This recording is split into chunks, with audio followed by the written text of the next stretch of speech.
Si Pulong, si Mans. Ay nako sa inyo. Kahit na lang ano na lang ang gagawin ninyo para talagang sirain ang mga Duterte.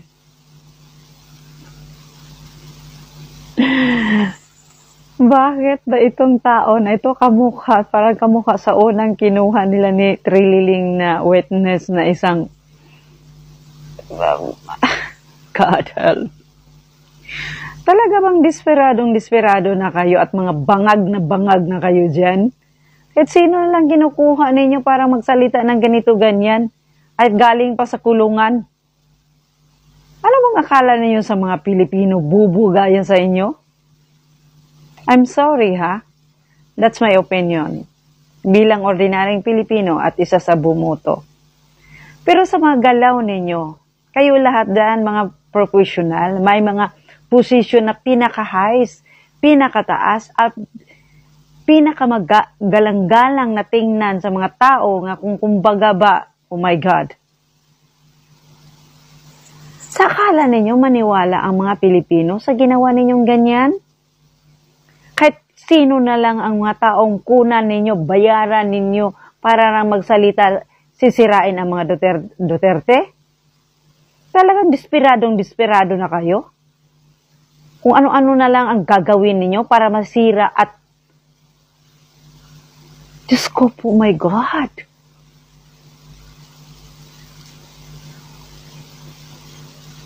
Tingnan ninyo. Sa mga pinupost ninyo, sa mga commented ng mga Pilipino, ano bang sinasabi?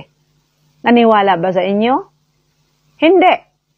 Kung may naniwala lang, kayo yun ng mga kakampi. Look, kung hindi ako nagkamali, sa bansa natin, sa all Filipinos, 115 million tayo or 120. Ipalagay ko lang ang 20 million sa inyo naniwala sa ganito ninyong mga issue, kung kahit ano na lang ang kunin ninyong mga witness. Talagang ano bang gusto niyong palabasin? Gaguhin ninyo ang mga Pilipino?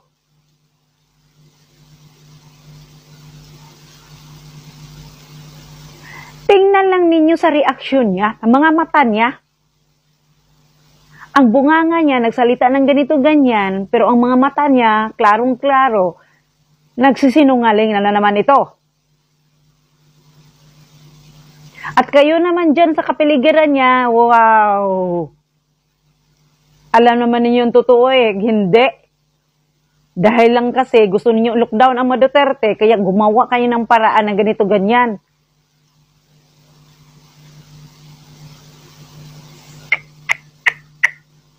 Grabe, basta ang pera ang gumalaw dito sa mundong ito. Para bang hindi ka na mahihiya pati sa sarili mo. Hindi kayo makonsensya. Makatulog kayo na alam naman ninyong totoo at hindi. Guy, that's my opinion. Bilang ordinaryong Pilipino, kami nga na hindi gagaya sa inyo. Kitang-kita naman namin sa mga galaw ninyo, reaction ninyo sa ganito ganyan, oh my God. Ano bang, wala na talaga? Gusto ninyong takpan ang totoong issue eh.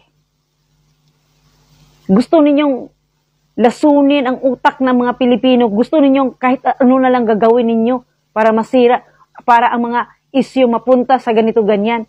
Hoy! Hindi na namin wala sa utak namin yan na may presidente tayong bangag. Adik. Oh, I'm sorry. Hindi ko nang binanggit ang pangalan niyo. Maraming presidente. Pero hindi ko nang binanggit ang pangalan ninyo. Pangalan niya.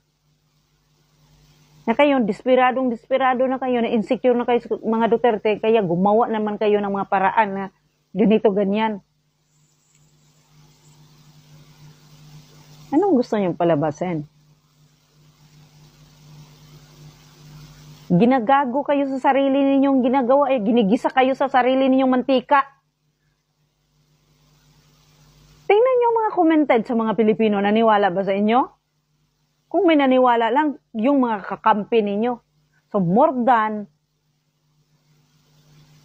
sa mga commented, acting, drama, ipal. Akala pa ninyo magago ninyong Pilipino? Akala pa ninyo magbudol-budol pa kami? Hindi. Diba? So, huwag kayong magalit. Huwag kayong maano. Kasi, sinabi lang namin ang totoo. Bilang ordinaryong Pilipino. Again, paulit-ulit kong sinabi sa inyo. Demokrasya tayo. Lahat tayo pwedeng manalita. At please, kayong nasa posisyon, hindi ko naman binanggit ang mga pangalan ninyo. Minsan naman, hilis-hilisin ninyo kunti yung kakapalan ng mga mukha ninyo. At yun lang. Maraming salamat. God bless po.